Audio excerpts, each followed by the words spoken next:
La parole était avec Dieu, et en elle était la lumière.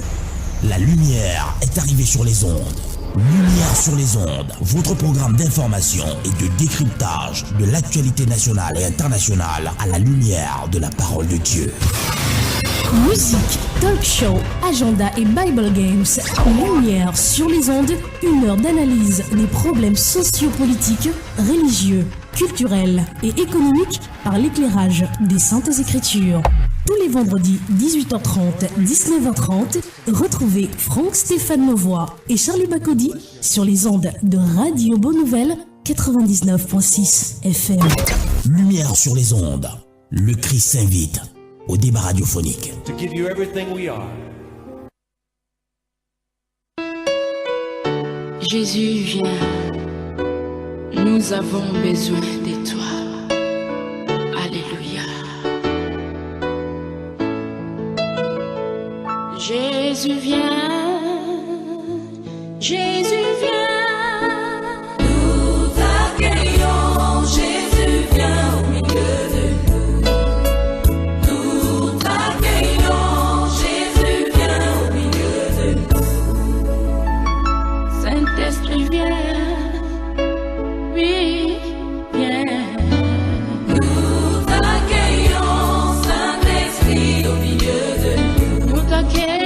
Nous t'accueillons, Saint-Esprit, au milieu de nous. Viens, conduis-nous. Nous t'accueillons, Saint-Esprit, au milieu de Toi, nous ne pouvons rien faire. T'accueillons, Saint-Esprit, au milieu de nous. Fais descendre ta puissance parmi nous. 18h30 à Douala. Ils sont nombreux à attendre ce rendez-vous. Mesdames et messieurs, bonsoir et bienvenue. Lumière sur les ondes s'offre à vous une heure d'échange et d'analyse des faits de société.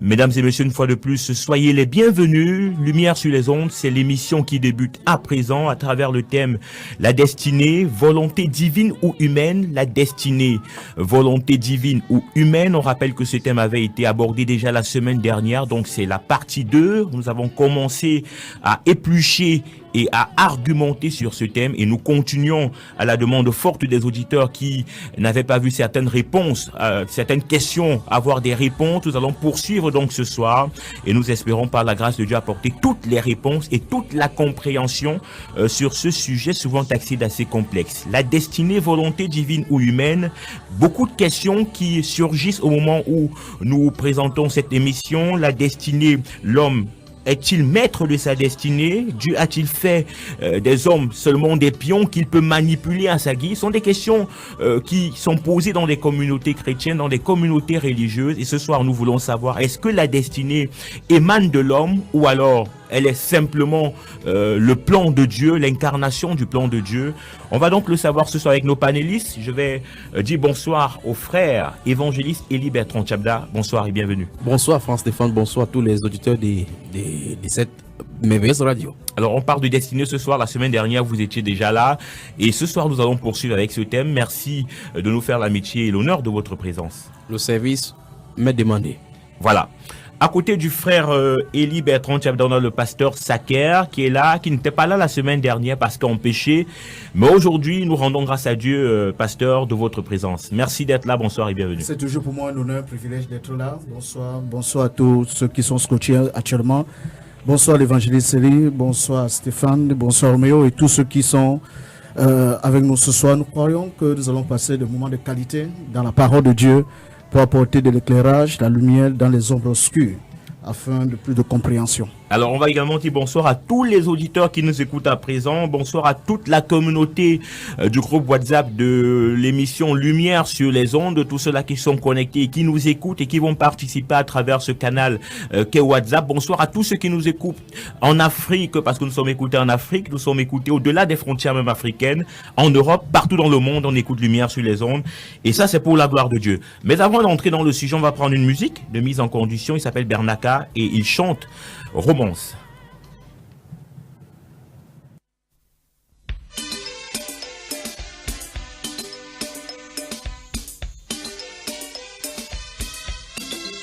Je t'ai connu avant que tu ne naisses. Je Je t'ai sauvé du péché pour m'appartenir. Oh oui, Seigneur, à qui d'autre serais-je encore? Je t'appartiens, je t'appartiens.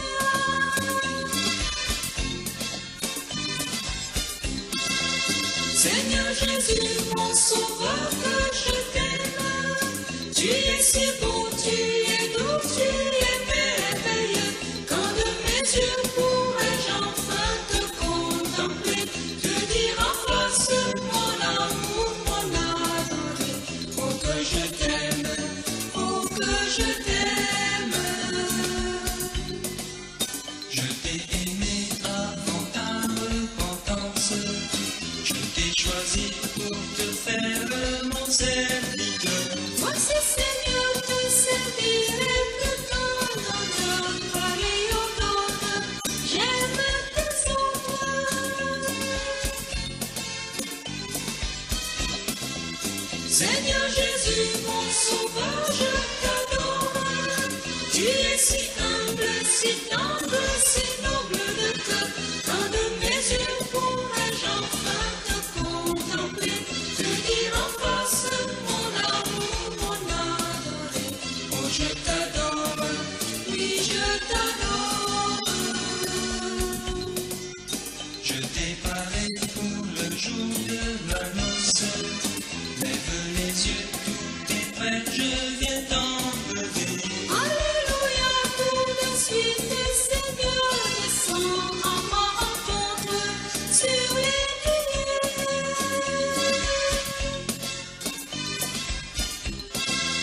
Seigneur Jésus, mon sauveur, viens, je t'aime. Tu es si majestueux sur ton trône élevé. Voici ta gloire répandue sur les humains. Les cieux te chantent, tu règnes, c'est prodigieux. Oh que je t'aime, oh que je t'aime. Tu es si beau, tu es doux, tu es noble. Tu es si humble, si tendre, si merveilleux. Alléluia, tout de suite, le Seigneur descend en ma rencontre, mon amour, mon adoré. Tu es suprême, tu es suprême.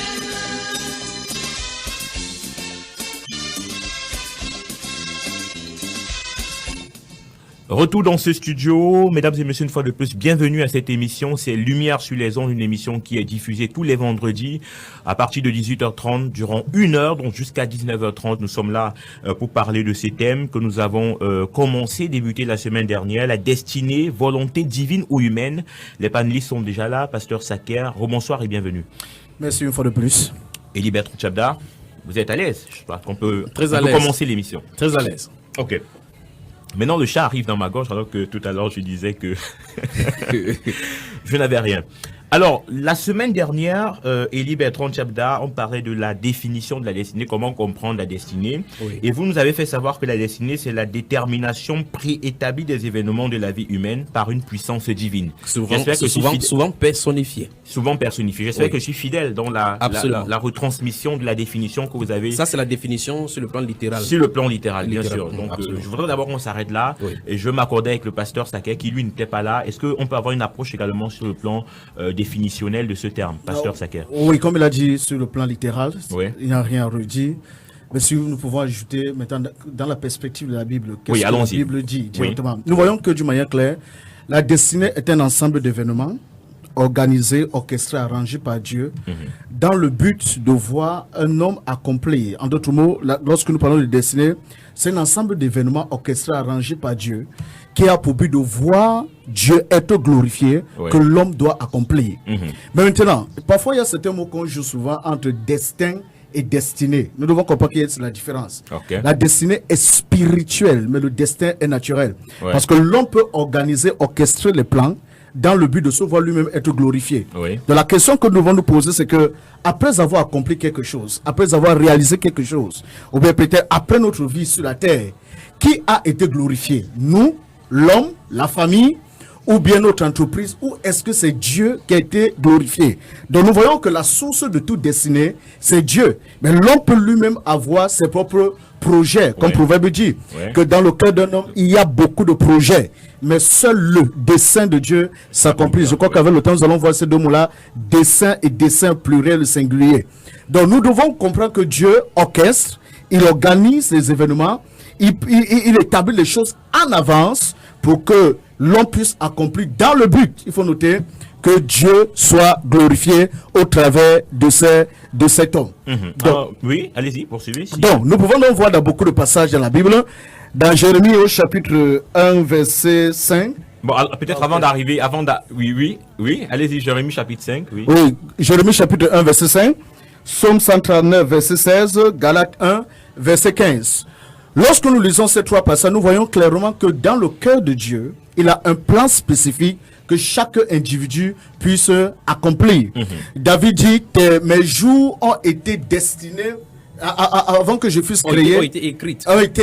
Ouais. Donc je crois qu'il faut être dans la précision de la chose, parce qu'il y a des gens qui nous suivent. Quand je n'étais qu'une masse informe, tes yeux me voyaient, et sur ton livre était tout inscrit les jours qui m'étaient destinés avant qu'aucun d'eux n'exista. La même chose, comme il a dit à Jérémie, avant que je t'eusse formé dans le ventre de ta mère, je te connaissais et je t'avais établi. Prophète des nations, ça c'est la fonction. Mais nous voyons donc que Dieu a un plan spécifique que chaque personne puisse accomplir. Il organise, il orchestre, il arrange un ensemble d'événements pour que cet homme doit se trouver dans ces événements, puisse accomplir cet événement et dans un but bien précis, j'insiste, que Dieu soit glorifié. Donc si, après avoir accompli quoi que ce soit, et qu'on ne peut pas voir Dieu être glorifié dans ce que nous sommes en train de faire, réellement nous sommes en train d'accomplir le destin qui n'est que tout simplement un ensemble d'événements, de projets, des bonnes choses que l'homme aimerait faire pour que lui soit glorifié et non Dieu. Alors, le pasteur Saké ici fait quand même la différence nette et claire selon ses propos entre le destin et la destinée. Pour essayer de reprendre le pasteur Saké, il dit que le destin, ce sont des projets qui émanent du cœur de l'homme. Et que la destinée, c'est effectivement... Ça pour synonyme les projets. Voilà. Maintenant, la destinée est beaucoup plus spirituelle. D'ailleurs, c'est ce qu'il a dit. Et que la destinée était effectivement l'accomplissement du plan que Dieu a bien avant établi, avant que nous soyons même dans le sein de nos différents mères. C'est pour cela que même dans la définition... Vous êtes d'accord d'abord avec absolument, ça? c'est pour ça vous que accordez. Absolument. Donc, il y a une différence entre destin et destinée. C'est pour cela que dans la définition que nous avons donné des mots destinés, vous avez vu que même dans la définition mondaine, il est dit que c'est un être surnaturel qui contrôle les événements. Et on s'arrête là. Donc ça veut dire que ça ne dépend pas de l'homme. Cela ne dépend pas de l'homme. C'est là où nous parlons de destinée. Et donc là, puisque l'émission était il était question de savoir si c'est une volonté de l'homme ou mieux avec tous les autres questions sous-jacentes, on pourrait y poser si l'homme peut modifier ses destinées et ainsi de suite. Nous voyons effectivement que d'après ce qu'il a dit, et c'est là je vais essayer d'avancer sur ce plan-là. Il dit, au sortir de cela, tout ce qu'on fait, il faut que Dieu en soit glorifié. Maintenant, le problème maintenant avec cela, c'est que quand nous lisons la Bible justement, nous voyons que c'est dans certaines personnes, dans la vie de certaines personnes, c'est ainsi. Il y a des personnes qui sont conscientes de cette destinée-là, il y a d'autres qui n'en sont même pas. Et ils sont utilisés par Dieu. Par exemple, lorsque nous lisons le cas de Pharaon qui a opposé à Moïse, nous voyons effectivement comment Pharaon s'opposait plutôt à la réalisation, au plan de Dieu, mais en voulant s'opposer d'après son entêtement, il accomplissait plutôt le plan de Dieu. Parce que Dieu plus tard vient nous dire dans le livre de Romains chapitre 9, je crois qu'on va y revenir si le Seigneur permet, dans le livre de Romains chapitre 9, il dit que l'Écriture dit à Pharaon que j'étais suscité à dessein pour montrer en toi ma puissance afin que mon nom soit publié par toute la terre. Or, nous remarquons effectivement que lorsque Pharaon n'est pas du peuple de Dieu, il ne sait pas Dieu, il ne connaît même pas ce Dieu, parce que quand Moïse lui dit laisse partir mon peuple afin qu'il me serve dans le désert, il dit même qui est l'Éternel afin que je t'obéisse. Donc il est dans l'entêtement. Je suis en train de dire parce que pour arranger un peu ce que le pasteur te dit là, pour équilibrer, parce que ici nous parlons, là il définissait par rapport à quelqu'un qui est conscient, qui veut faire quelque chose pour la gloire de Dieu. Et nous voyons donc en toile de fond certaines personnes qui font ces choses là même inconsciemment. On peut également prendre dans le peuple juif le cas par exemple de Kis dont j'ai pris la dernière fois, avant que Saül ne soit roi, nous voyons que la naissance de Kis de son papa était égaré. Vous voyez que la naissance est dans la destinée. Le fait même que son papa envoie Kis d'aller le faire était dans la destinée, dans le plan de Dieu. Mais eux, ils sont dans ces plans-là sans savoir qu'ils sont dans le plan de Dieu et en accomplissant ça le plan. Ok, donc la première chose que les auditeurs doivent retenir ce soir, parce que les différents panélistes s'accordent, c'est qu'il y a une différence nette entre destin et destinée. Absolument. Et que le destin, on peut le greffer aux pensées humaines, aux projets humains, et que la destinée sur le plan spirituel, c'est Uniquement. effectivement la pensée que Dieu a eue pour chacun d'entre nous, bien avant que nous soyons formés, Oui. un peu comme il le dit à Jérémie. J'espère que là, on est tout à fait clair. Absolument. Alors, Pasteur Saker, comment connaître sa destinée? Je parle bien de destinée. Très bien. Maintenant, nous devons comprendre que la destinée ne peut pas être en marche dans la vie d'un individu s'il ne donne pas sa vie à Jésus. Donc, tout commence lorsque celui-là, ou ce dernier, reçoit Jésus-Christ dans sa vie comme son Seigneur et son Sauveur personnel. Maintenant, sur cette base, j'aimerais dire à tous ceux qui nous écoutent d'être tellement si sensibles et d'être tellement si scotchés. Il y a 7 éléments pour qu'une personne puisse accomplir sa destinée. Oui. Donc, nous avons commencé par le premier point. La personne doit recevoir Christ dans sa vie comme son Seigneur et son Sauveur oui. personnel. Donc, la deuxième chose, c'est que Dieu fait chaque chose pour ses plans et ses buts éternels. Donc, il faut que nous puissions savoir que tout ce que Dieu fait, Dieu vit ses plans et ses buts. Ça s'appelle, en d'autres mots, ses desseins. Maintenant, les plans et les buts de Dieu, dans sa parole nous révèle ses plans et ses buts. Ces plans sont au nombre de 7. Comme nous lisons de Genèse, Apocalypse, sont au nombre de 7. Et quand la Bible déclare que David a servi à son temps au dessein de Dieu. Nous devons comprendre que dans la parole de Dieu, les desseins de Dieu, la parole de Dieu nous révèle quels sont les desseins de Dieu. Et les desseins de Dieu, c'est ce qui est le cœur de Dieu. Maintenant, ces desseins sont au nombre de 7. Si avec le temps nous me permet, je peux On peut les expliquer rapidement, oui, les 7 les 7 desseins. Sans- Le sans- premier dessein de Dieu, tout ce que Dieu veut faire, c'est Jean chapitre 3 verset 16. On pense que ce passage n'est que pour amener les nouveaux convertis, je ne sais pas, les païens au Seigneur. Mais nous devons comprendre que Jean 3 verset 16, c'est un passage des plans et des buts de Dieu. Oui. Ce passage dit Dieu a aimé le monde qu'il a donné son Fils unique. Le premier dessein de Dieu, c'est que Dieu veut que son amour soit révélé et reçu à toute l'humanité. Oui. Donc l'amour de Dieu doit être révélé au-dessus de nos doctrines. L'amour de Dieu doit être révélé au-dessus de nos dénominations. L'amour de Dieu doit être révélé au-dessus de toutes nos limitations. Oui. Donc je dois aimer, pas parce que j'ai l'amour, je dois aimer parce que j'ai l'amour de Dieu à moi, parce que Dieu est amour. Donc première des choses, l'amour de Dieu doit être révélé à l'humanité. Ok. Deuxième plan de Dieu. Allons-y, vous allez les énumérer sans Ok. expliquer si on n'aura pas beaucoup de temps. Donc, rapidement. Deuxième, troisième, quatrième. Rapidement. Le deuxième plan de Dieu, le désir de Dieu, son plan, c'est de voir chaque homme être sauvé. Oui. Son désir, c'est qui est dans son cœur, c'est que chaque homme soit sauvé, selon 1 Timothée 2, verset 1 à 4. Oui. Troisième plan de Dieu, c'est que Dieu désire voir le salut des nations. Le salut des nations. Je rends beaucoup grâce à Dieu pour une fois. Le frère Junior avait envoyé quelque chose qu'il avait reçu de Dieu par rapport à la repentance du Cameroun. Et donc, il est important que non seulement individuellement serons sauvés, mais en tant que nation, il est important que nous expérimentons la repentance dans le plan général, parce que Dieu désire voir le salut des nations pour la paix, pour la seigneurie. Quatrième plan de Dieu. Dieu désire voir les vrais adorateurs, selon Jean 4. Il désire voir ceux qu'il adore en esprit et en vérité. Cinquième chose, Dieu désire voir les fils matures, ceux qui vivent sa parole, ceux qui ont développé le caractère de Christ. Selon Romains chapitre 8, qu'au-dessus de tout, nous sommes appelés, prédestinés pour être semblables à l'image de son Fils. Donc, le désir de Dieu, c'est de voir que nous puissions parvenir à l'image, à la statue parfaite de Christ. Oui. Sixième plan de Dieu, le désir de Dieu, c'est de voir la domination de son royaume. Tout ce que nous faisons, Bayamsel, Ambeskinner, femme d'affaires, partout où nous trouvons, peu importe le sphère dans lequel nous opérons, nous devons établir le règne de Dieu et non pas établir le règne de lui. Et le septième. Établir le règne des eaux, des huiles bénies, les bracelets. Mais nous devons voir le règne de Dieu être établi. Et septième chose pour terminer, le désir de Dieu, c'est que nous puissions accomplir les prophéties de la fin des temps. L'une des prophéties de la fin des temps, Matthieu 24, verset 14, 7 bonnes nouvelles. Il a bien précisé. Oui. 7 bonnes nouvelles du royaume sera prêchée à toute la création pour servir de témoignage. Ensuite viendra la fin. Merci, Pasteur Saker. Juste pour vous taquiner, je remarque que vous portez un bracelet sur lequel est écrit Blood of Jesus, c'est ça? Oui, ce n'est pas. Non, France, c'est forcément que tu as de chercher là. C'était juste pour mettre un peu d'ambiance. C'est pas le bracelet à vendre. Je te vois venir. Non, c'était juste pour mettre un peu d'ambiance. Oui. Élie Bertrand Tchabda, Oui. on a écouté quand même le pasteur Saker Oui. qui nous a présenté ces différents éléments Oui. qui sont importants Oui. et vraiment très très importants. Enfin, qui ressortent de la parole de Dieu. en Qui principe. ressortent. Il ne les a pas inventés, c'était Oui. verset biblique. Oui. Alors, puis moi, je voudrais quand même m'appuyer sur un point, parce que Oui. le pasteur Sacré a dit que Jésus-Christ était un peu comme celui-là qui était la porte à la destinée. Oui. Parce que pour entrer, parce que la question que je posais Et était c'est celle la de première savoir question, mais c'est la comment première. connaître sa destinée. Il a répondu Et par la il a porte répondu première. que pour connaître sa destinée, il faut avoir donné sa vie à Christ. Voilà. Donc, je place, ou alors je pose Jésus-Christ ici comme la porte.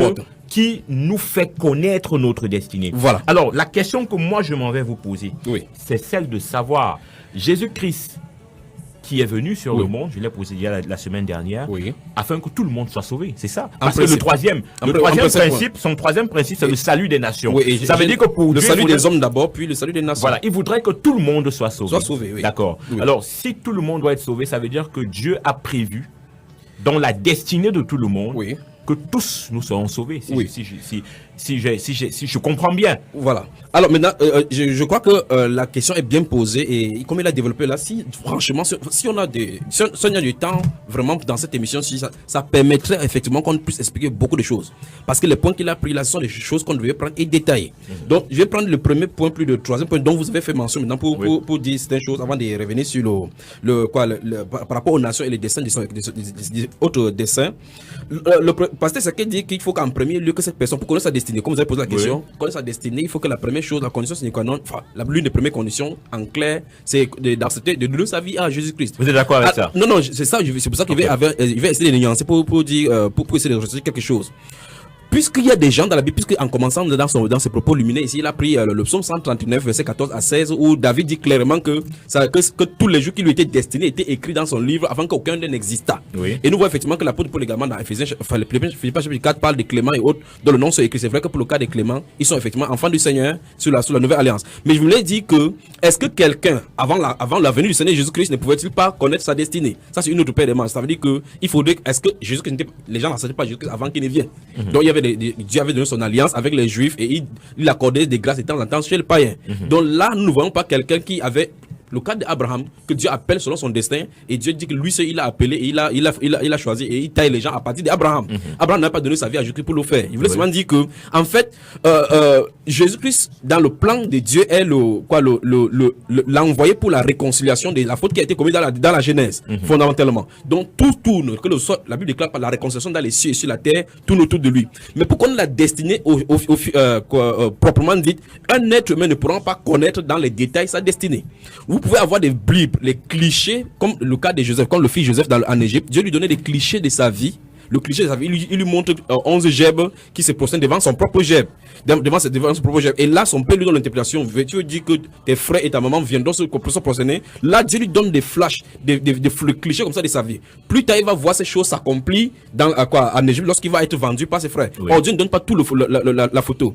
L'apôtre Paul, il a cité également ça dans Galates chapitre 1, verset 15 et 16. L'apôtre Paul dit que, mais lorsqu'il plut à celui qui m'avait mis à part dès le sein maternel, comment l'apôtre Paul, lorsqu'il est venu en Christ et par la révélation du Saint-Esprit, il commence à comprendre maintenant que tout le parcours qu'il avait, en fait, Dieu l'avait mis à part. Dans 1 Corinthiens chapitre 2, verset 7 à 12, il dit que ces choses-là, nous recevons le Saint-Esprit qui nous a été promis là, afin que nous connaissions.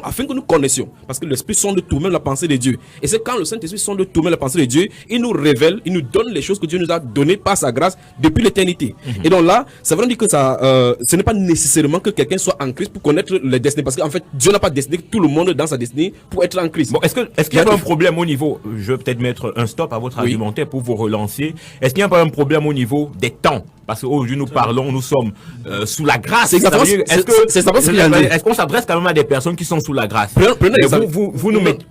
En fait, je vais aller dans les deux cas. C'est pour ça que je suis allé dans l'Ancienne Alliance pour dire qu'en réalité, dans l'Ancienne Alliance, il y avait la façon que Dieu. Oui, là, je suis d'accord parce que Jésus-Christ dans la Nouvelle Alliance de manière physique. Justement, j'arrive. Prenons le cas physique. Dans le cas quand le Seigneur Jésus-Christ vient, nous voyons effectivement et nous avons lu ça la dernière fois, le psaume 69, le psaume 109 qui concernait Judas, que Judas avait quelque chose qui était écrit de lui qui devait réaliser. Ça, c'est pendant que Christ est là. Nous voyons effectivement dans Actes chapitre 4, lorsque les apôtres vont être battus et interdits de parler de la part du Seigneur Jésus-Christ au nom du Seigneur Jésus-Christ, ils vont rentrer avec les lèvres, vont prier et dire clairement ce qui leur est arrivé. Il dit que c'est toi qui as dit par la bouche de son saint prophète, de ton saint de David en citant le psaume 2e, que pourquoi cette timide parmi le peuple et cette vaine pensée parmi les nations. Il dit en effet dans cette ville, Pilate et Hérode ont fait ce que ta main et ton conseil avaient décidé, avaient arrêté d'avance. Ils ont livré. Vous voyez, c'est clair. Donc, vous voyez, d'une part, il y a des choses. C'est là il faut faire un peu le carrefour. Il y a des gens qui sont, parce que la Bible déclare que tous ceux qui veulent vivre pieusement. Ça, nous sommes en Christ là. Tous ceux qui veulent vivre pieusement en Christ seront persécutés. Il faut qu'il y ait des persécuteurs en face. Il faut qu'il y ait des gens qui veulent vivre la vie de Christ de l'autre côté. Sinon, ça n'aura pas de sens. Ça, et je vais développer ça tout à l'heure. Donc, quand on est en Christ, il y a des gens qui, que vous montez, que vous descendez, ils ne seront jamais en Christ. Et là, ils ont un autre rôle à jouer de l'autre côté. Mais là, les décisions sont liées. Oui, mais quand vous parlez quand même des deux camps, de ceux qui sont persécutés et de ceux qui persécutent, la Bible déclare que Dieu ne veut pas la mort du pécheur. C'est exactement là où il va arriver. Voilà. C'est là où il va chuter sur ça touche le Jean chapitre 3, verset 16. Oui. Alors maintenant, fondamentalement, parce qu'il a dit, il a cité les 7 destins de Dieu, les désirs du cœur de Dieu. En fait, avant d'avancer sur ce plan, on devrait d'abord répondre à une question majeure. Est-ce que si Dieu décide quelque chose dans sa souveraineté, est-ce que quelqu'un peut changer sur la terre? Il faut que ça soit répondu parce que ça va tourner autour de cela. Ça dit quoi? Ça dit que est-ce que Dieu décide que France Stéphane va être sauvé? Parce que d'abord, il faut qu'on comprenne d'abord le principe. La Bible déclare qu'on n'est pas sauvé par ce qu'on aura fait. C'est par la grâce qu'on est sauvé, par le moyen de la foi, et c'est un don de Dieu, ça ne vient pas de nous. Donc ça veut dire que le salut dépend de Dieu. Et comme il dit dans Romains chapitre 8, il dit chapitre 9, il dit qu'il fait miséricorde. Ça ne dépend pas de celui qui veut, ni de celui qui commet. C'est Dieu qui fait miséricorde. Donc il y a quelque chose à résoudre. Il faut qu'on résolve la problématique d'abord, avant d'avancer sur la question. Oui. Est-ce que Dieu peut décider quelque chose et ça ne s'accomplit pas? On a vu des cas où Dieu. Bon, oui. Moi je vais parler du pasteur Saker. Pasteur Saker, j'espère que tu as suivi ma question. Très bien. Oui. C'est moi j'avais un exemple, mais c'est à lui qui a posé la question. Oui, allez-y, pasteur Saker. Sans me lancer dans l'aspect des dispensations, je veux parler de 3 temps de Dieu. Je veux mettre certaines choses d'une manière claire. Ne vous croyez pas que Dieu œuvre avec 3 temps. Dans Timothée, la Bible parle des temps éternels. Dans le mot hébreu, c'est Syros. Ça veut dire que les temps éternels. Dans les temps éternels, le conseil, le dessein et la souveraineté de Dieu sont absolus. Au point que ses œuvres et ses actes, si nous voulons essayer d'expliquer la souveraineté de Dieu, personne ne peut le faire. Parce que nous allons passer le temps à poser la question pourquoi les enfants qui étaient encore dans le ventre de la mère et de leur maman, il avait choisi l'un. J'ai haï, j'ai aimé Jacob. Comment on peut expliquer? Mais parce qu'on ne peut pas toucher ce thème sans aborder ça.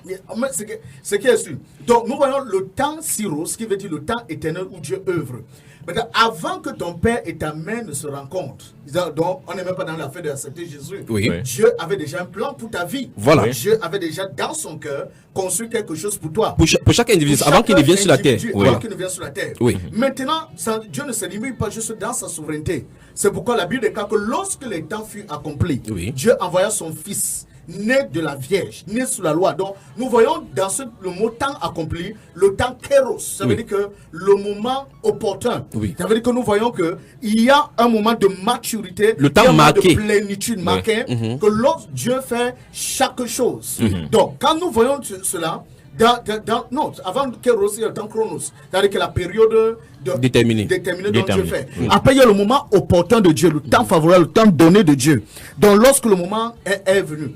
Donc, nous voyons que Jésus-Christ, dans une période bien spécifique, je passe sur le regard du frère Eli, il sait que dans la manière dont nous développons les doctrines, nous regardons les choses dans la perspective de l'Église. D'étant dans le Nouveau Testament, le modèle de l'Église du Nouveau Testament, c'est le modèle de Christ. Absolument. Donc, nous ne pouvons pas prendre des personnes dans la Bible selon la souveraineté de Dieu à cette époque, comme il œuvre avec eux, pour essayer de pouvoir les appliquer dans la nouvelle alliance, selon les périodes que nous sommes en train de fonctionner. Maintenant, allez-y. Oui, maintenant, par rapport à nous qui sommes à l'église, Dieu, dans sa souveraineté, plus tard, il a même dit, même Cyrus, le roi Cyrus, dont parfois les gens prient pour, ils ne connaissent même pas qui était Cyrus, c'était un roi païen.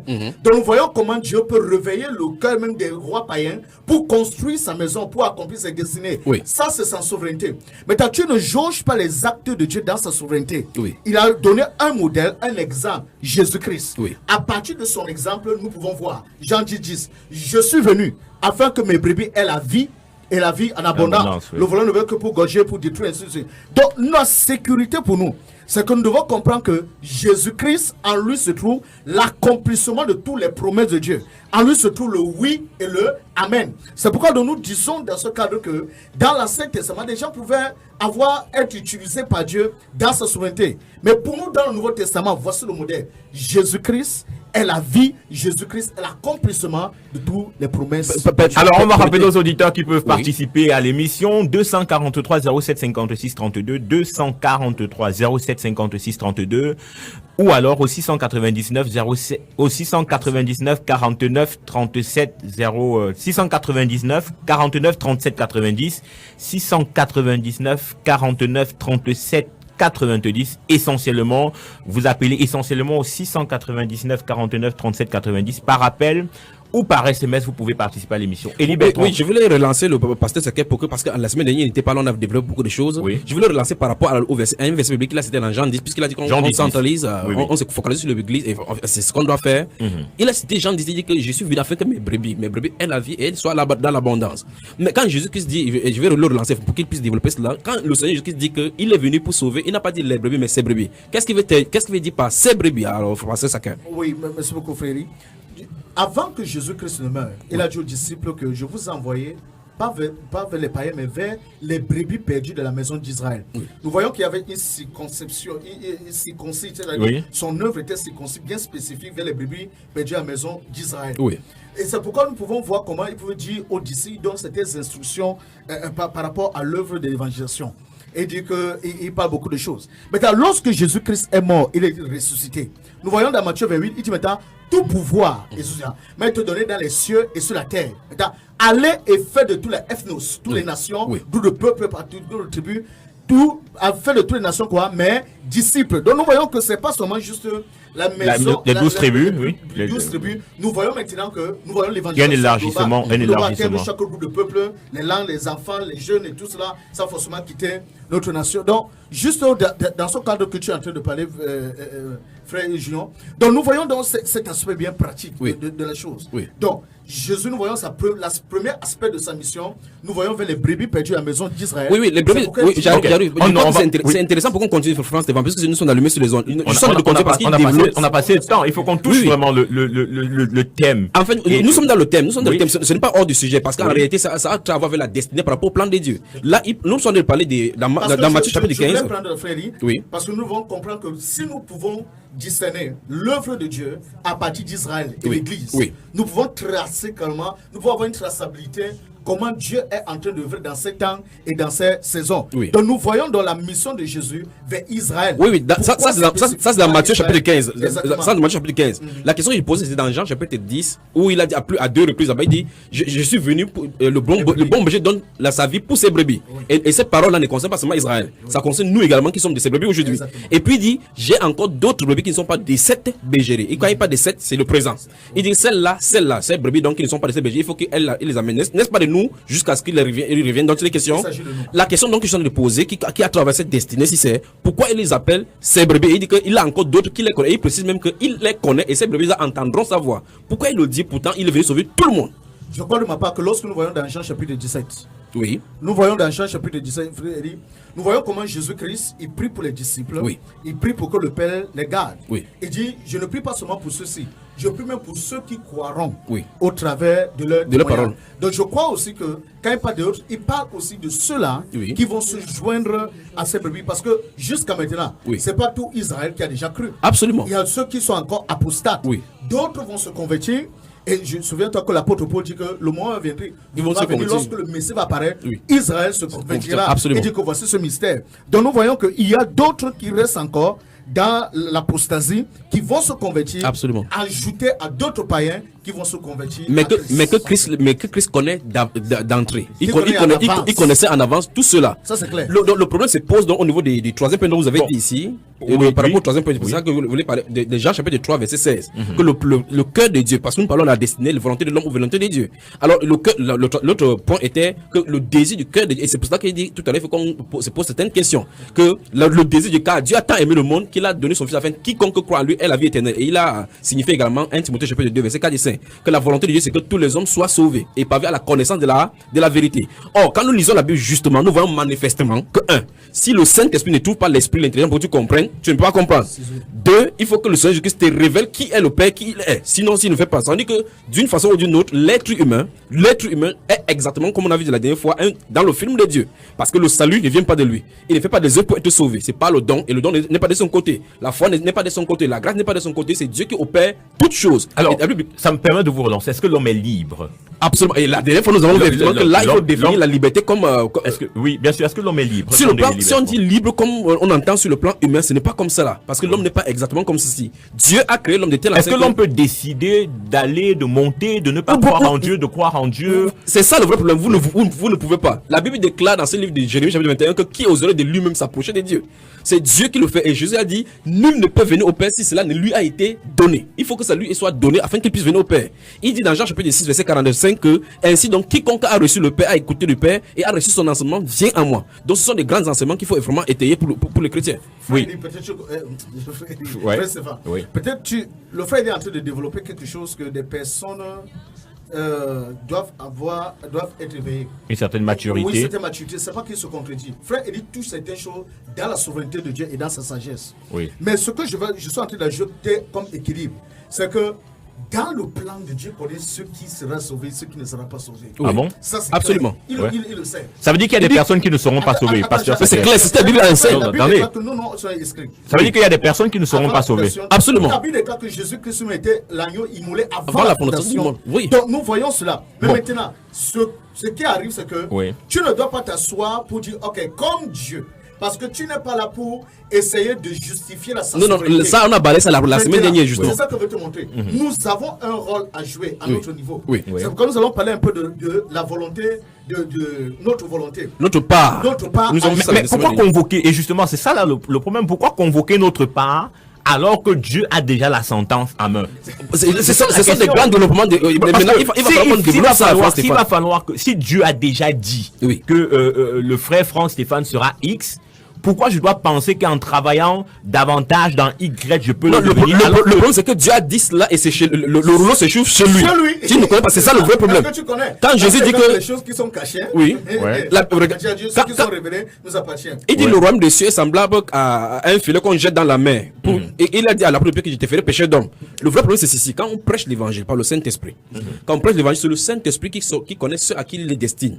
Dans Actes chapitre 15, à partir du chapitre 16, verset 13 suivant, la Bible déclare que Luc, Jean et Paul cherchaient un endroit où il y avait la prière. Ils ont trouvé là un groupe de femmes. Il y avait une femme là, marchand de pourpre, qui était Lydie. La Bible déclare que lorsque l'apôtre Paul s'est mis à parler, le Seigneur Dieu a ouvert le cœur de Lydie afin qu'elle soit attentive à ce qu'elle disait Dieu. La question c'est pourquoi Dieu ouvre le cœur de Lydie et laisse les autres cœurs? Ils sont même arrivés quelque part, ils ont prêché l'évangile et la Bible déclare que ceux qui étaient destinés pour le salut. Actes chapitre 13 verset 48. Maintenant, est-ce que c'est à toi? Est-ce que Dieu s'est assis dans son conseil, t'a dit que c'est telle personne voilà à toi? La liste des gens qui seront sauvés, qui ne seront pas sauvés. Donc voilà donc à cause de l'esprit de l'obéissance. Parce que l'obéissance, ce n'est pas les actes que tu poses, c'est d'abord l'attitude du cœur et ensuite les actes. Donc à cause de l'obéissance, ton rôle c'est de faire ce que tu dois faire. Et Dieu fait le pas. Dieu fait sa part. Ok, on va prendre ce message de Georges Christian Maillot qui écrit dans le groupe Lumière sur les ondes. Il dit: Dieu nous a créés libres et a mis entre l'homme et lui la grâce. On peut avoir une bonne destinée et la perdre par nos actes, ou alors la gagner lorsqu'on l'a perdue par le biais de la grâce. La destinée est un carrefour entre Dieu et l'homme, au point où on a l'impression qu'elle est soit de Dieu, soit de l'homme. Un homme sans destinée n'a pas de vie et tout ce que ça comporte. Dieu a besoin de l'homme pour se faire représenter et l'homme a besoin de Dieu pour donner un sens à sa créature. Assez complexe quand même. Assez complexe et philosophique. Je vais dire quelque chose là-dessus. La destinée de Dieu ça ne fait l'homme d'aucun doute parce que tout est fait, même dans la nature, même sans lire la Bible, tout est fait pour comprendre effectivement que tout a un but. Il a fait le soleil pour un but. Il dit clairement qu'il a fait la lune, les luminaires pour marquer des saisons. C'est là et personne ne peut rien faire contre cela. Alors, si je comprends bien ce que vous êtes en train de dire, quand Dieu a dit, la chose va s'accomplir.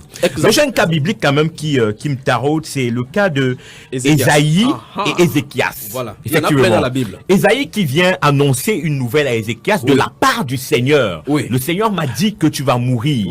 Qu'est-ce que Ézéchias fait? Ézéchias prie. il prie vers le Seigneur. Absolument. Et la Bible déclare que Ézéchias a eu 15 années supplémentaires. Oui. Or, Dieu qui avait parlé Oui. en Ésaïe, Oui. se serait-il contredit? Voilà, C'est toute la grande question. Bonne question. Vous voyez, c'est pour ça que je dis qu'on n'a pas assez de temps dans cette émission pour expliquer quelque chose. Je vais amplifier, je vais prendre un autre cas qui trouve même les gens. Ceci, ce n'est qu'un petit cas. Lorsque vous lisez Genèse chapitre 6, il a cité un passage tout à l'heure que, enfin, c'est ce qu'un pied dit, que le Seigneur Jésus-Christ nous avons été rachetés pas par des vaines manières de vivre, pas de l'or, mais par le sang précieux du Seigneur Jésus-Christ, comme d'un agneau prédestiné avant la fondation du monde. Remarquez très bien, avant qu'on fonde le monde, l'agneau était prédestiné. C'est un problème déjà encore. Donc, je vais prendre ce cas-ci, quand j'en ai dit, avec ce cas-là, pour citer quelque chose dans le livre de Genèse. Dans le livre de Genèse, en chapitre 6, la Bible déclare que quand les hommes ont commencé à se multiplier sur la terre, les fils des hommes vivent, des dieux qui vivent, que les filles des hommes étaient belles, ils en pris pour femmes. C'est qu'ils en pris, et puis la méchanceté était là. Versets 6 et 7 disent clairement que Dieu s'est repenti d'avoir fait l'homme sur la terre. Oui. C'est terrible. Que Dieu s'est repenti. C'est comme si Dieu regrettait, ou comme humain, que je regrette que non, ces choses arrivent. Comme si Dieu était comme un être humain qui ne savait pas que ça devait arriver. Mais la Bible nous révèle là qu'il a prédestiné l'agneau avant la fondation. Oui. Donc ça veut dire que la solution du péché était préparée avant le péché. Donc ça pose problème. C'est encore plus compliqué, encore davantage par rapport à Ézéchias. Donc ça montre effectivement comment Dieu peut mettre pause dans la vie. Parce que la Bible déclare en Ecclésiaste chapitre 12 que les fils de vie peuvent être coupés sur la terre. C'est notre père d'image encore dans la Bible. C'est vraiment dit quoi? La Bible déclare que tu pourras perdre ton héritage par ta faute. Donc il y a notre grand domaine dans la Bible qu'il faut développer. Donc ici ce n'est pas un cas difficile. Ça n'a rien à voir avec le problème de la destinée. Le vrai problème c'est ceci. Lorsque vous voyez que je prends un cas encore une autre fois dans le cas de Ninive avec Jonas. Quand vous voyez le prophète Jonas en train d'essayer de fuir Dieu. Et chaque prophète de Dieu sait effectivement qu'on ne peut pas fuir Dieu. Vous regardez sur le plan humain, vous allez voir effectivement que Jonas essaie d'esquiver Dieu. Mais là, chaque prophète doit prophétiser de sa manière la venue du Seigneur Jésus-Christ. Et lorsqu'il en est de prophétiser, il en est de courir pour aller à Tarsis, pour ne pas aller prêcher à Ninive, qu'est-ce qui se passe? On le jette finalement en résultat dans la mer et le poisson le prend pour 3 jours. Et là maintenant, dans cette signification-là, il est en train de vouloir comme ça signifier la mort et la résurrection de notre Seigneur Jésus-Christ pendant 3 jours. Et là, nous comprenons effectivement que ce n'était pas une fuite au sens propre du terme, c'était sa manière de prophétiser comme Joseph, lui, vendu par ses frères, était un symbole du fait que Christ devait être vendu par ses frères. Il devait prendre une épouse en Égypte. Donc, maintenant, c'est une vie vécue. Dieu ne leur dit pas que tu vas faire comme ça pour que tu entres dans mon plan. Ils vivent tout simplement. On donne le record dans la Bible pour qu'on comprenne et on sait voir comment Dieu, ce sont les manières de Dieu de s'exprimer afin qu'on essaie d'appréhender quelques bribes de ce Dieu incompréhensible. Oui, vous avez beaucoup plus développé le cas de Genèse, mais le cas d'Ésaïe et Ézéchias quand même. On voudrait comprendre comment Dieu peut dire à son prophète, va dire à Élie que je retranche, je l'enlève de ce monde. Ça touche dans le domaine. Et que par la suite, Élie se met à prier et lui ajoute 15 ans. Est-ce que Dieu, à ce moment-là, n'entre pas en porte-à-faux avec son prophète, avec qui il avait révélé? Non. En fait, si le prophète a été aujourd'hui là, qu'il dise là, que ça ne s'accomplit pas, on dirait que c'est un faux prophète parce qu'il était encore dans la cour quand Dieu lui a dit que tu as vu comment il s'est incliné. Donc ça veut dire ici, dans la Bible, il y a des prophéties conditionnées de Dieu. Il y a des prophéties qui est arrêtées. Comme par exemple dans Apocalypse. La Bible déclare dans Apocalypse chapitre 17, verset 14 à 17, que Dieu a mis, il y a la bête qui va montrer avec les 10 rois. Dieu a mis dans leur cœur le dessein pour qu'ils aillent la prostituer. Or, Dieu entre dans le cœur des rois des nations qui vont se regrouper, ils vont faire le nouvel ordre mondial pour pouvoir haïr la bête. Dieu dit qu'il a mis dans leur dessein un même dessein, dans leur cœur un même dessein. Ils vont accomplir le dessein de Dieu, haïr la prostituée pour que la parole s'accomplisse. Donc, il y a des prophéties arrêtées dans la Bible comme la bête va descendre de la mer, la bête qui sort de la terre. Ça doit arriver. Il y a des prophéties conditionnées. C'est pour ça que vous voyez, ça va être si. Il y a la repentance qui conditionne. Et Dieu fait cela, c'est le même tendu pour pouvoir nous résoudre nos problèmes quotidiens. Ça, c'est. Mais pour ce qui est de la souveraineté et du plan de Dieu par rapport à ces prophéties, rien ne peut arrêter cela. Il y a des prophéties, par exemple, comme le Messie viendra pour chercher son église. Personne ne peut prier contre cela. Personne ne peut arrêter cela. Mais comment ici, comprendre, Élie? Je voudrais qu'on reste quand même sur le cas ou alors le pasteur Saka aussi va réagir. Je veux qu'il termine avec son. Je veux qu'on reste sur le cas vraiment d'Ézéchias et Ésaïe. Qu'est-ce qui s'est réellement passé? Qu'est-ce que Dieu voulait faire? Qu'est-ce que Dieu voulait montrer? Dieu voulait montrer effectivement qu'avec un cœur repentant, il peut revenir sur certaines choses, des aspects de la vie. Il a vu ça clair, on en a vu ça clairement dans la Bible. Nous avons vu le cas. Il savait déjà que Ézéchias avait prié. Absolument, il savait. La Bible déclare dans Galates, dans le livre de Matthieu, que la parole, avant que le Père sait de quoi nous avons besoin, avant que nous lui demandons. Ok. Pasteur Saker, réaction par rapport à cette question? Je voulais montrer juste que les traités de Dieu vis-à-vis de l'homme. Je dis que l'homme. Si nous enlevons le cœur de Dieu, il a parlé des prophéties qui touchent sa souveraineté. Et si nous parlons de son dessein global. Son dessein global. Donc, nous voyons que dans ce cadre des choses, quand Dieu dit quelque chose, c'est un arrêté. Mais c'est traité avec l'homme, selon ton attitude de cœur. Il faut comprendre cela. C'est que ça peut changer selon ton attitude de cœur. Regardez, prenons un peu un exemple pratique. Paul dit qu'une écharpe m'a été donnée et plus il a prié pour que cela lui soit ôté. Et Dieu dit, ne prie plus, cela te suffit. Ta grâce car te ma suffit. grâce te suffit. suffit. Donc lui-même dit, il a prié pour que Dieu enlève cela. Donc après, regarde ce qu'il regarde dans la suite. Il dit, à cause de l'excellence, il dit à cause de l'excellence des révélations qui m'ont été données.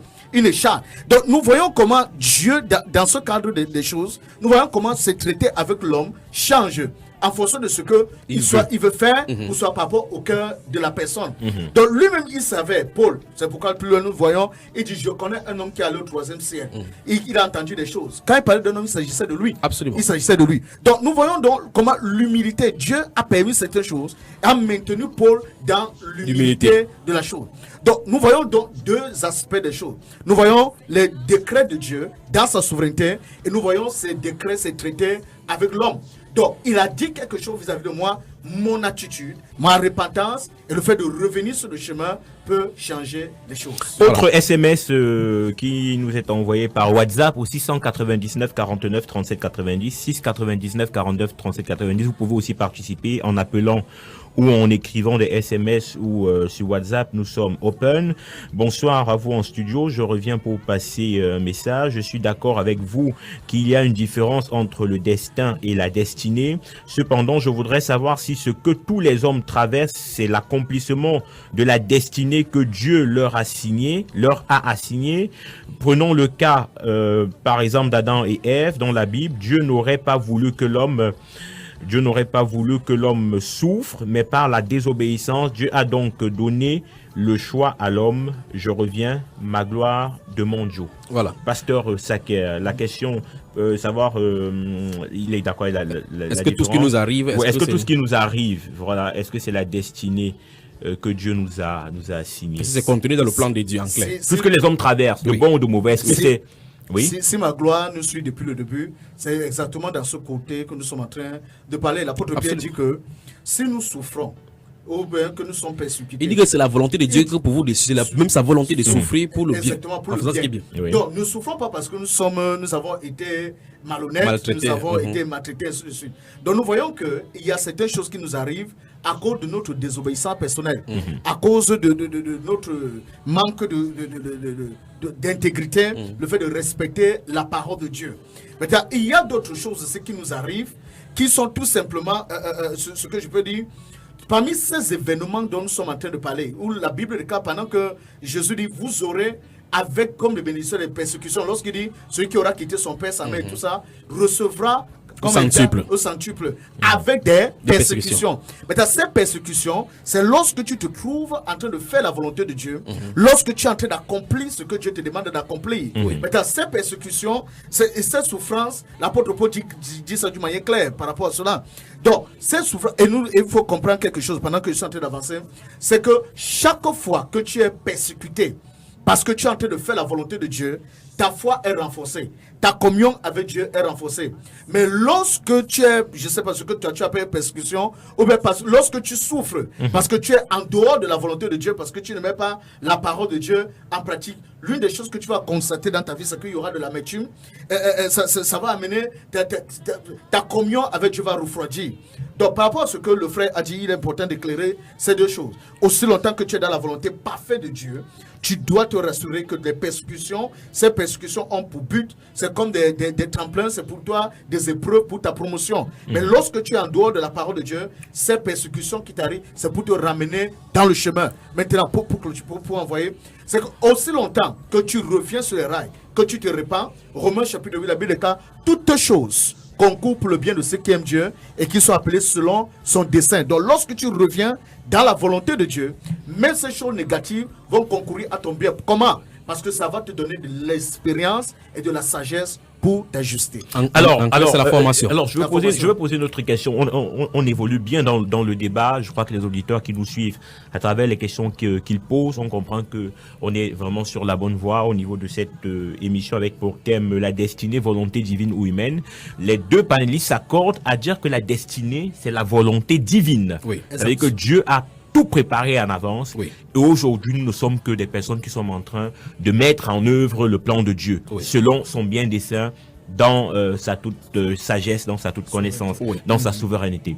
Alors, est-ce à dire que Dieu également a créé le méchant?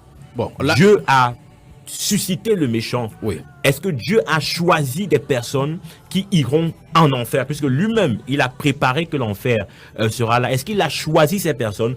Ou ces personnes, de par leur cœur, et là je touche peut-être le volet destin, de par leur cœur, ont décidé délibérément d'aller en enfer? Voilà.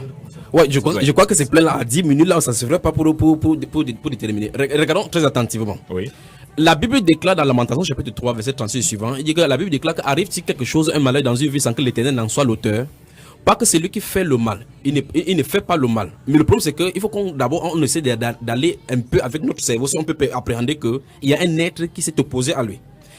Allons longtemps avant que cet être-là ne soit opposé à lui. Et il n'y avait absolument rien de mauvais qu'on puisse avoir. On peut avoir ces débats-ci là maintenant. On l'appelle Lucifer. Alors maintenant, quand celui-là s'est opposé à lui, il est en Est-ce que réellement quelqu'un peut s'opposer à Dieu? Non, en fait, la Bible déclare qu'en fait, quand tu t'opposes à Dieu, tu peux faire. Il y a des gens, Karl Marx a maudit Dieu, Nietzsche en a maudit, effectivement, mais c'est pour le peuple ruine. Mais ce qu'il veut dire, c'est ceci. Ces choses que nous sommes en train de voir maintenant, nous voyons effectivement que même le diable, qui est le principal opposant de Dieu, nous voyons effectivement qu'il est dans le dessein même de Dieu. Parce que tout ce qu'il fait, il fait à la limite que Dieu lui a assigné. C'est vrai, on dit que tout ce qu'il va faire, le diable, lui, et tout ce qu'il va influencer jamais sur la terre, ce sera sous le contrôle de Dieu. Nous voyons exactement comment il est venu sur la terre. Il a vu Job pendant qu'il se promenait sur la terre. Quand il a vu le serviteur de Dieu, comment il était intègre, il a dit clairement que c'est parce que Dieu l'a protégé. Il dit, enlève ta protection et puis je vais le frapper. Il va te maudire en face. Nous voyons effectivement qu'il ne pouvait pas avoir d'exactions dans la vie, des incursions dans la vie de Job sans que Dieu lui ait donné la permission. Nous regardons dans 1 Roi chapitre 22 également le cas de Michée avec les prophètes de Baal qui étaient de l'autre côté pour qu'ils prophétisaient que Akab et Josaphat montent à Rama en galope pour prendre Rama. Et ça, le prophète va venir dire maintenant que le conseil du ciel s'est assis et un mauvais esprit est venu et puis Dieu a prononcé le mal contre Akab. Et là il dit ce sont les mauvais esprits qui prophétisent dans la bouche de tes prophètes. Donc nous pouvons être sur la terre en train d'accomplir une œuvre ne sachant pas ce qui nous est arrivé, alors que dans l'autre flanc, en toile de fond, de l'autre côté du rideau, on a fait des décisions sur nous. Et là ça me pousse à poser à essayer d'expliquer ça plus grandement. Lorsque nous lisons la Bible, dans le livre de Matthieu chapitre 2, lorsque Hérode va vouloir tuer l'enfant Jésus, nous voyons effectivement subitement dans la Bible, Osée chapitre 11 verset 1 nous dit que et j'ai fait appeler mon fils hors de l'Égypte. Et quand cet enfant va vouloir être tué par Hérode, l'ange vient en son dit à Joseph que descends en Égypte et reste-y jusqu'à ce que je te fasse venir, parce que Hérode cherchera, je souhaiter vraiment avoir le temps, Hérode cherchera à tuer le petit enfant. Or la Bible déclare que lorsque Joseph va faire sortir Jésus hors de l'Égypte, afin que s'accomplisse ce que le prophète avait dit, je fis appeler mon fils hors de l'Égypte. Or dans la prophétie on ne voit pas nulle part quelque chose qu'il va faire pour que Jésus soit envoyé en Égypte. Mais là encore des fois on voit dans Jérémie chapitre 31, Rachel pleure ses enfants, j'entends des cris à Rama. 720 avant que Jésus ne vienne, on voit effectivement comment le prophète Jérémie a vu le tableau complet des enfants qui sont tués. Or, sur la terre, ni Hérode, le tétrarque, qui va faire donner l'ordre de tuer les enfants, ce n'est pas écrit, son nom n'est pas écrit là-bas. Donc quelqu'un peut être en train d'accomplir un tableau sombre de sa vie, ça rend compte que c'est prévu. Le cas de Judas par exemple, c'est nous qui lisons les psaumes aujourd'hui pour comprendre que c'est des Judas dont on parlait. Quand lui vivait, il ne savait pas qu'il y avait un document qui est écrit de lui et qui parlait comme ça de lui. Il est seulement entré comme le Seigneur Jésus, le psaume 109 et le psaume 69, afin que l'écriture s'accomplisse.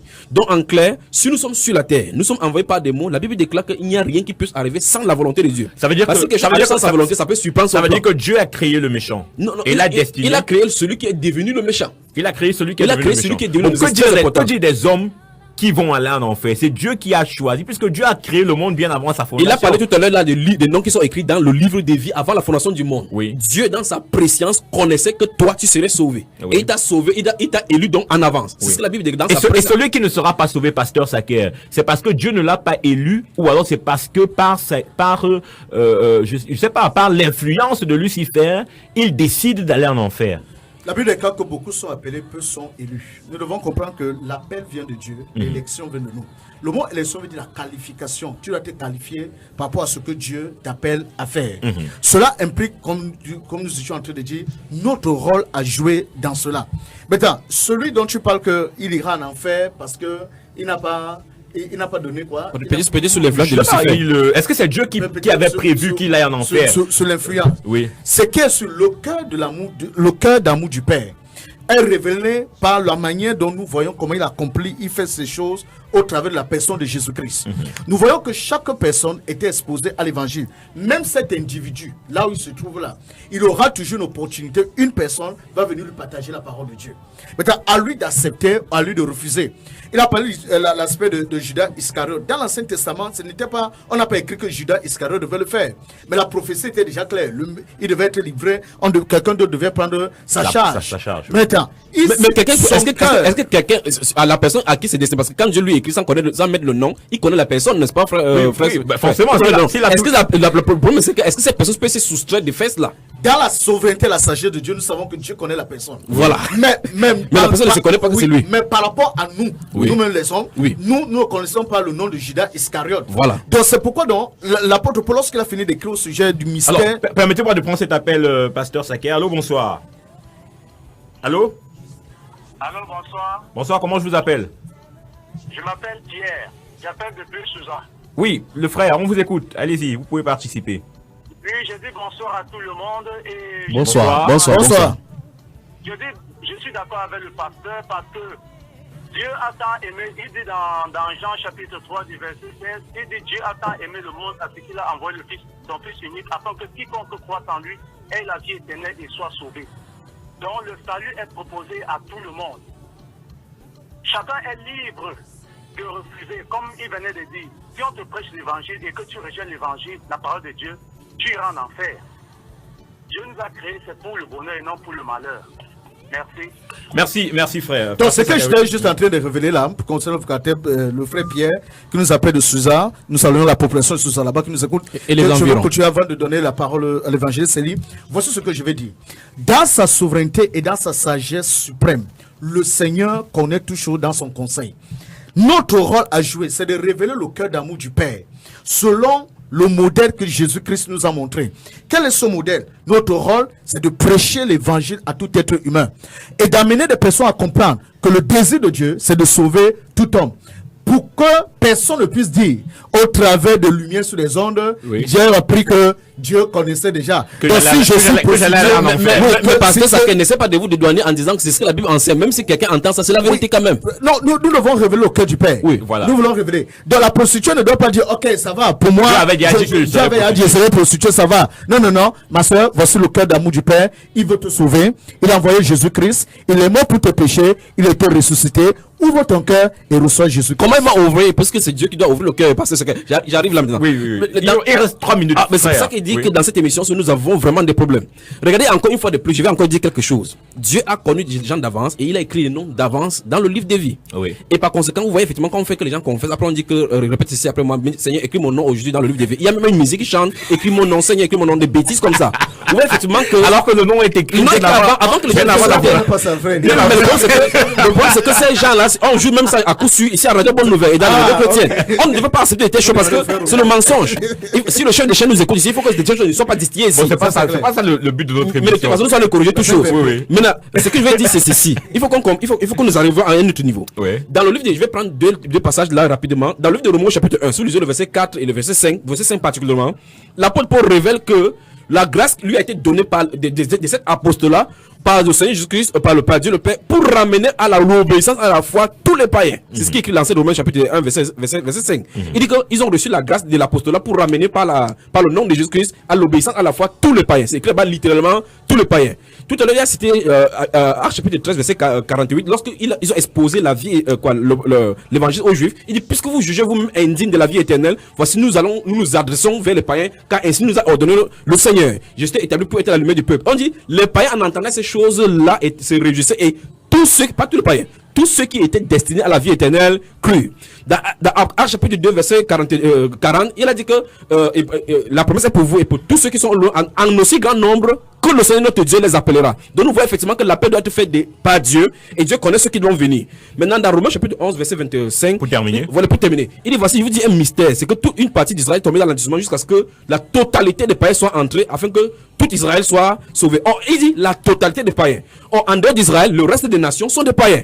Et Jésus disait dans Matthieu chapitre 28 qu'allez faire de toutes les nations des disciples. Donc parmi les nations, il faut faire des disciples. Pas que tout le monde entier sera des disciples, parce que ça ne peut pas se faire. Au milieu des nations, au milieu des nations, c'est tous les gens donc qui vont constituer les disciples. Et les autres seront voués à l'enfer. Absolument, c'est ce qui en est Pas pas parce qu'ils n'ont pas reçu, parce qu'ils auront reçu la parole, mais Ah, ils mon auront Dieu. refusé de... Or, le refus ou bien l'acceptation vient de Dieu. Vient de Parce Dieu, qu'il va ok. poser en vous de vouloir et le faire. Très complexe. Pour clôturer, 3 passages de la Bible. Très rapidement. Romains 5, verset 11, la Bible déclare que nous avons obtenu la réconciliation. 2 Corinthiens 5, verset 18, il nous a donné le ministère de la réconciliation. 2 Corinthiens 5, 19, et nous avons la parole de la réconciliation. Notre rôle, c'est de réconcilier le monde avec Dieu. Merci infiniment, pasteur Saker, d'avoir participé à cette émission. Merci, frère Élie Bertrand Tchabda également. Je dis merci à tous ceux qui nous ont écoutés. On va quand même retenir quelque chose ce soir. C'est avec ça que les auditeurs doivent repartir. La différence entre le destin et la destinée qui est, elle, spirituelle, c'est effectivement le plan de Dieu. Le destin qui est, effectivement, l'élaboration des projets humains que chacun conçoit et décide de suivre. On doit également retenir que Dieu, dans vraiment toute sagesse, a tout établi bien avant la fondation du monde. Je crois que là, on était tout à fait d'accord. Je voudrais également qu'on retienne quelque chose d'important, c'est que ne nous braquons pas à ce que tout ait déjà été établi. Oui. Il y a la parole de Dieu qui est prêchée. Écoutons la parole de Dieu. Et si Dieu a prévu que nos il y a des gens qui ont avancé et si Dieu a prévu que nos cœurs soient ouverts, ils seront forcément ouverts. Et il y a ouverts. d'autres personnes que si c'est braque, c'est qu'en se braquant, c'était prévu qu'ils seraient braqués. Merci Élie Bertrand Tchabda, merci Pasteur Saker, merci à Babette Doya, merci à Raoul Patrick, merci à tous ceux qui ont participé à cette émission. Mesdames et messieurs, on se retrouve la semaine prochaine, vendredi à partir de 18h30 pour une autre production. Bonsoir à vous, que le Seigneur vous bénisse. Il a promis d'être avec nous